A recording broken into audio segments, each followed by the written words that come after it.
So what you're going to do is you're going to choose your first flower, and what you do is you hold it vertically up and down, okay? Then you're going to take another flower, and what you're going to do is you're going to add from right to left, and then turn it 180 degrees, okay?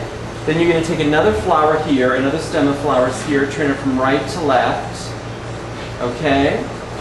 Then take another flower here, turn it from right to left. Okay, so I'm taking these flowers, and I'm putting them in, and I'm turning them around. I'm always adding from right to left, and then with both hands I'm turning. Okay? Once again, from right to left, and I'm turning. And what you're going to do is you're going to try to keep the flowers in your hand here. Okay? And don't worry. The idea that you want is you want all the stems to be coming out from the side. Okay? They're all going to go at the same height. They're all at the same height. That's why I'm leaving this in the crook of my hand here.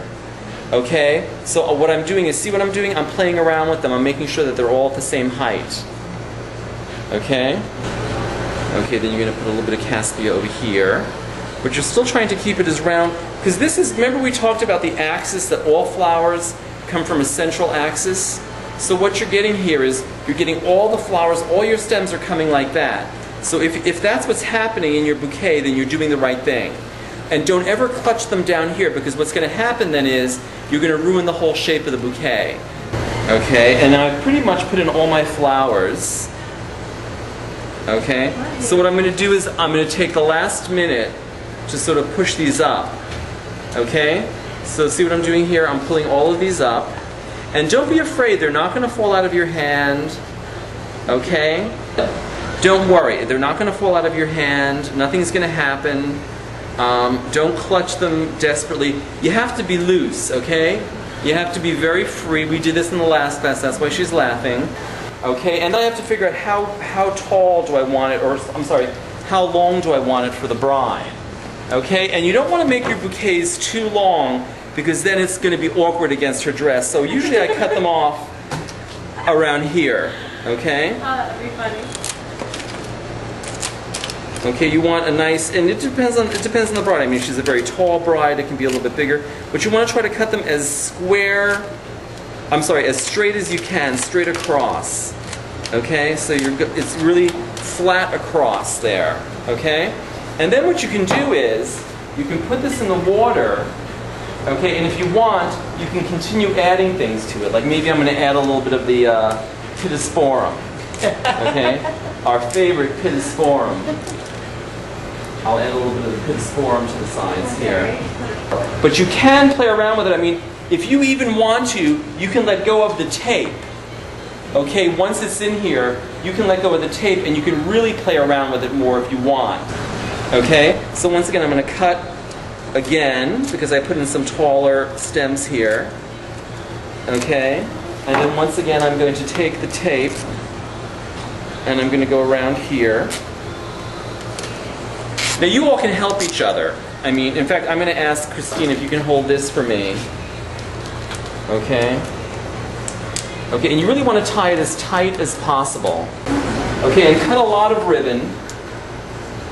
And the other thing that you all should know is, what you do with this is, you keep this, alright, I don't tie it, okay, I'll leave it loose, I'll just tie it at the top, and I'll keep it in the water overnight, okay, and spray it.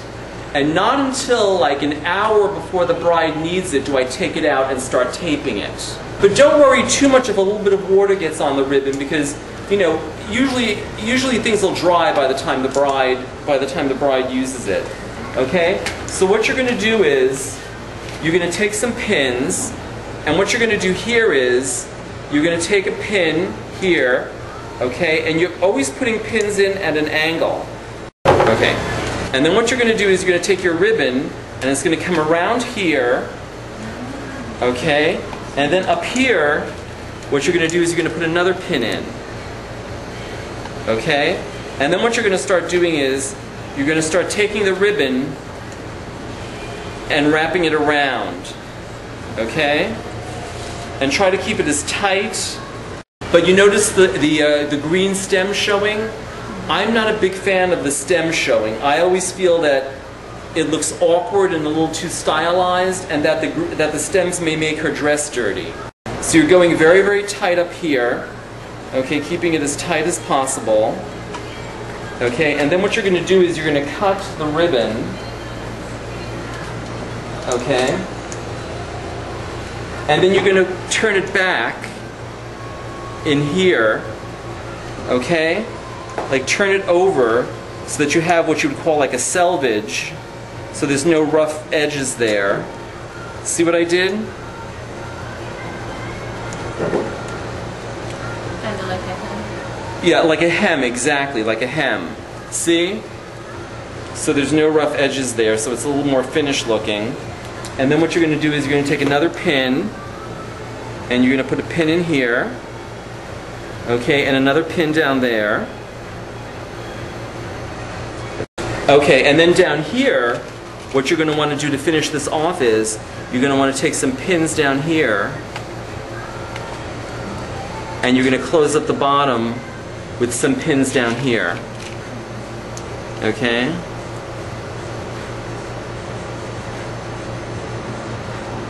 So you're trying to hide the ribbon and you're trying to hide the stems. So you just have to be a little careful.